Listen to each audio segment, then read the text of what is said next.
How are you? Got something exciting to try this morning. Very small, but we'll unpack it in a sec. Let's go get some coffee. Yes. Thank you. Thank you.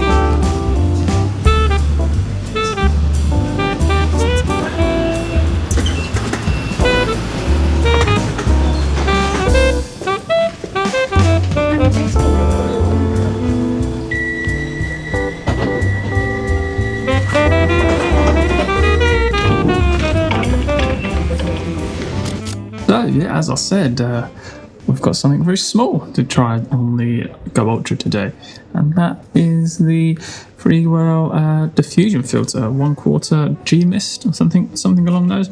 Diffusion Glow Mist 1/4. There we go. That's what I meant. And here's a little packaging for it. Very small. So let's. It comes in this little case, actually, nice little cute case. White, and there we go. The filter itself. Kind of, if you can see that. Probably not too well on this little camera, but yeah. Let's give the lenses a try. Let me take off the normal lens and see what it looks like. Oh, that's that gone. Excuse me. And then let's add the diffusion. Coming on now. Clean. Okay. There we go. Notice anything? Skin tone softer. Bit of blooming around the highlights. How does it compare to the normal filter? Is it blooming? In the highlights blooming? Over there. Huge softbox over there. Yeah. Interested to know. How does my skin tone look? Too soft? A bit mushy? Could we go with 1/8 strength instead of 1/4? I don't know. Let's have a look at the footage. Obviously, I can't really tell on this low-res screen on the action pod here, but it looks okay. Looks like it's softening the image quite a lot, actually. So, yeah, not too bad.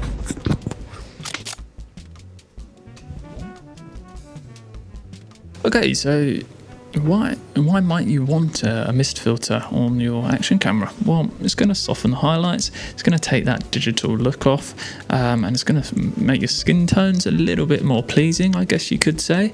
Not everyone likes a super soft image, but it really will soften it a bit and make it look a lot less digital. And also, some people really enjoy like the bloom around highlights. So if we were outside, obviously I'm inside in the studio, you'd be able to see around like clouds and bright lights, especially at night time. There's a nice bloom effect, like a glow around lights, sort of thing. And here's what it looks like on mine. There we go. It's just focused.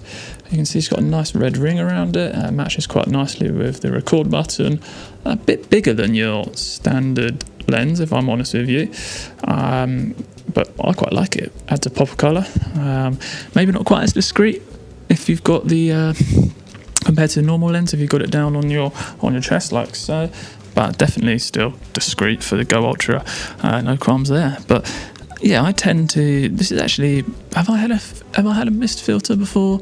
Not on an action camera, that's for sure. But I haven't had on my normal camera, and I've got one on the Pocket 3 as well, I think. But yeah, the first time on the mist filter. So you saw a little bit earlier how it looked. Definitely did sort of not blow out the highlights, but make the highlights glow a little bit. It's definitely softened my skin, but.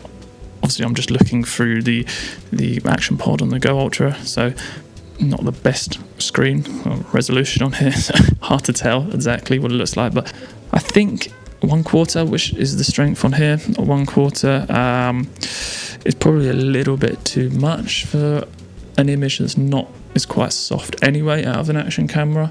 I'd like to see a 1/8, make the image not quite as soft, if you get what I mean.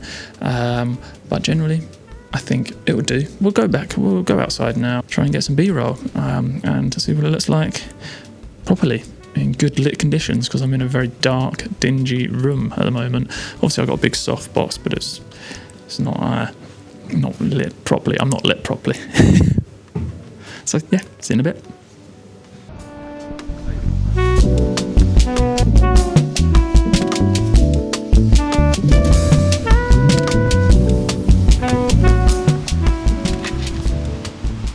Okay, so here we are then, wandering Little Venice in London. Yeah, and so this has got the mist filter on now, so should be able to get a good idea of what it looks like. I mean, I should have said earlier that most of these clips, all the clips from the Go Ultra have been color graded slightly, just my usual way of doing things, not pushed too hard. No other effects than a slight color grade. But yeah, it looks. How's it looking? Looks pretty nice on screen, but again, not a particularly good preview on the screen. So yeah, Little Venice, very nice part of London.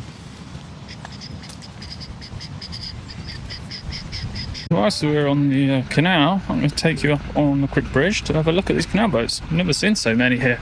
But there you go, there's some sun, directly into the sun. How's it looking?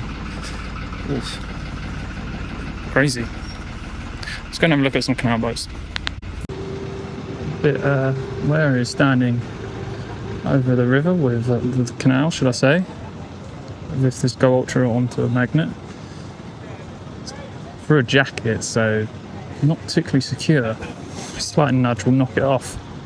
Gotta be careful. But look at that. It's crazy weather. Last few days, last week has been absolutely awful.